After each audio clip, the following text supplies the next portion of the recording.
विमल बहुत परेशान रहता था। उसे समझ में नहीं आ रहा था कि वो इस परिस्थिति से कैसे निपटे।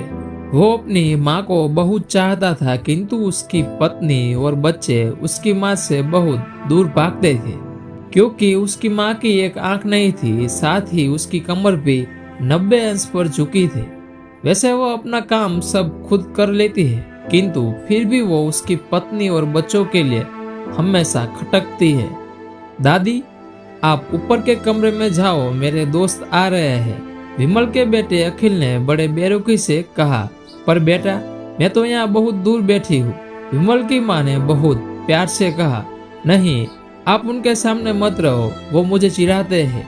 अखिल ने जोर से डांटते हुए कहा। क्या हुआ अखिल, क्यों चिल्ला रहे हो? विमल की पत्नी कामिनी ने किचन से ही आवाज लगाई। देखो ना माँ, ये दादी यहीं ड्राइंग रूम में बैठी है और मेरे दोस्त आ रहे हैं। अखिल ने शिकायत भरे लहजे में कहा। माँ जी, आप ऊपर चली जाओ, क्यों हम लोगों को लजवाती हो? कामिनी ने बेटे का पक्ष लेते हुए कहा। बेचारी सरस्वती चुपचाप उठकर जीने के सहारे ऊपर जाने लगी। कमर झुकी होने के कारण उन्हें ऊपर चढ़ने में बहुत परेशानी हो रही थी, किंतु वो पूरी ताकत से ऊपर के एक अकेले कोने वाले कमरे में जाकर बैठ गई। विमल बाजू के कमरे में सब सुन रहा था। उसे कष्ट हो रहा था कि उसकी माँ को अपमानित होना पड़ रहा है, किंतु वो असहाय था।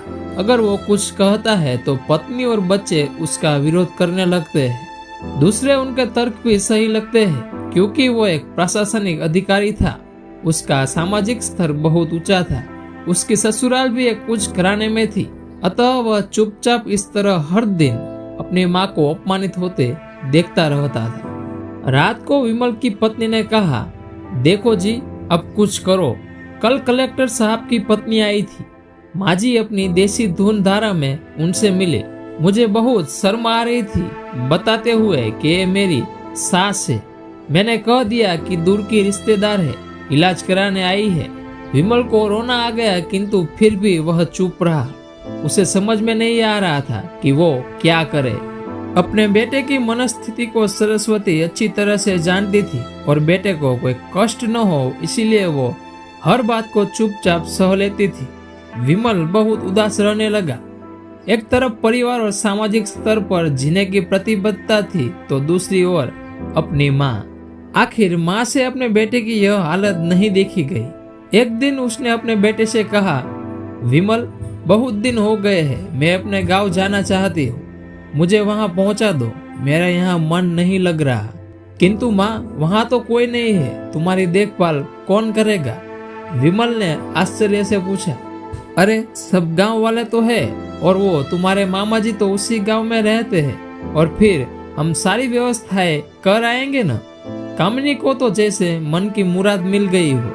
हाँ बेटा, बहू सही कह रही है, सरस्वती ने लंबी सांस लेते हुए कहा। विमल जानता था कि गांव में माँ की देखभाल करने वाला कोई नहीं है, लेकिन अपनी पत्नी की जिद के कारण वह अपनी माँ को गांव छोड़ने पर विवश हो गया। माँ को गांव छोड़कर आते वक्त उसे रोना आ रहा था तथा अपनी बेबसी पर गुस्सा भी आ रहा था, किंतु परिवार, पत्नी और समाज ने उसके इन मनोभाव को दबा दिया और वो सुकून सा महसूस करने लगा। कुछ दिनों के बाद उसके चाचा, जो अमेरिका में रहते थे, वो आने वाले थे। जब विमल बहुत छोटा था, उसके पिता जीवित थे, तब वो भारत आए थे और उसके बाद वो अब भारत आने वाले थे। पूरा परिवार और आस पड़ोस बहुत उत्साहित था। अमेरिका से विमल के डॉक्टर चाचा आ रहे थे। डॉक्टर रमेश ने जैसे ही घर में कदम रखा, सबने मिलकर बहुत उत्साह से उनका स्वागत किया। क्यों विमल, भाभी नहीं दिख रही, कहाँ है? डॉक्टर रमेश ने उत्सुकता पूर्वक पूछा। जी, वो गांव में रहती है, यहाँ उनका मन नहीं लगा, कामिनी से सपाट लहजे में उत्तर दिया। डॉक्टर रमेश ने विमल की ओर देखा तो विमल ने अपनी आंखें झुका ली। डॉक्टर रमेश सब समझ गए। बोले, कल हम भाभी से मिलने गांव चलेंगे सब लोग। दूसरे दिन सभी लोग गांव के घर में पहुंचे। देखा कि सरस्वती को बहुत तेज बुखार है और वो पलंग पर असहाय पड़ी है। डॉक्टर रमेश दौड़कर सरस्वती के पास गए, उनके पैर छूकर रोने लगे। सरस्वती की यह हालत उनकी कल्पना से परे थी। वाह बेटा विमल, तूने तो नाम उजागर कर दिया। अपनी माँ की ये हालत देखकर तुझे तो शर्म भी नहीं आ रही। डॉक्टर रमेश ने विमल को लगभग डांटते हुए कहा, नहीं देवर जी, विमल का कोई दोष नहीं है, मैं खुद गाँव आई थी। सरस्वती ने बेटे का बचाव किया। मुझे सब पता चल गया भाभी, अब चुप रहो। क्यों बहू, तुम्हें अपनी सास की कुरूपता पसंद नहीं है? समाज में तुम्हें नीचा देखना पड़ता है। डॉक्टर रमेश ने कामिनी की ओर व्यंग से देखा। कामिनी निरुत्तर होकर विमल को देखने लगी। आज तुम जिस सामाजिक स्तर पर हो वो इन्हीं के संघर्षों की देन है। और बेटा विमल, तुम्हें शायद मालूम न हो कि बचपन में जब तुम 1 साल के थे तब छत से नीचे गिरने के कारण तुम्हारी एक आंख फूट गई थी और तुम्हारी रीढ़ की हड्डी में भी समस्या थी।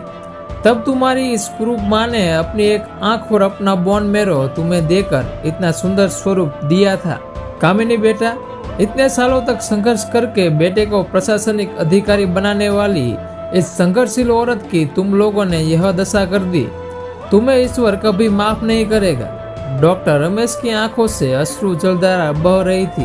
अब भाभी, आप मेरे साथ अमेरिका जाएंगी, यहाँ इन स्वार्थी लोगों के बीच नहीं रहेगी। डॉक्टर रमेश ने सरस्वती से कहा।